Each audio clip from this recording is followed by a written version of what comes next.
tinatanong nyo kung may kasuotan pa dati ang mga sinaunang tao, sasagutin natin yan mamaya. Pero bakit tinatanong iba kung bakit si Jesus may damit? Pero siyang tela ng kasuot ng babae. Nakaganon siya guys, no? Weird, parang may jacket siya dito. Parang sila pula-pu. So, guys, titingnan natin kung bakit tinatanong ito. Hindi pa uso dati ang mga damit. Pero sa Jesus, meron siya. Nakikita niyo na sa Bible, pero wala talaga siyang damit. Sasagutin na natin ang katanungan. Ang sagot ay wala pong damit. Kasi po, hindi pa po mga usong damit, mga barot sa dati. Hindi naman po yung 19, hindi naman po yung 90s. Diba po, mga iba po nakikita nyo po yung mga Homo luzonensis, pati mga tabong caveman. Yun po yun, sila, wala po silang damit.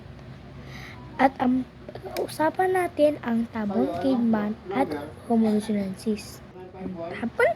Ang Homo luzonensis ay mas bata kaysa sa tabong caveman na nakita ang tabong caveman sa Palawan at nakita ang Homo luzonensis sa Cagayan Cave Cagayan, basta po.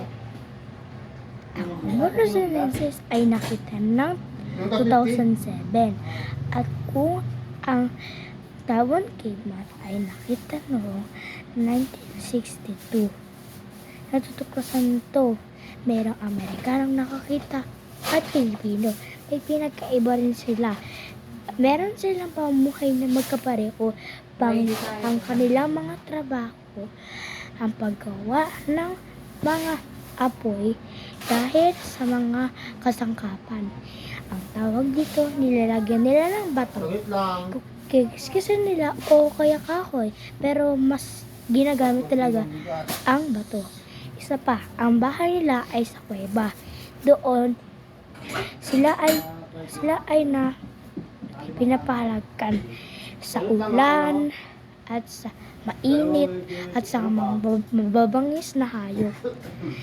Doon sila natutulog kung umuulan at umaaraw talaga at kung mainit ang tirik ng araw. Mga mababangis na hayop. Kaya po kung guys, nagtatanong ko kung kayo na may damit ba dati, yun, panoorin nyo lang ito guys. Bye-bye!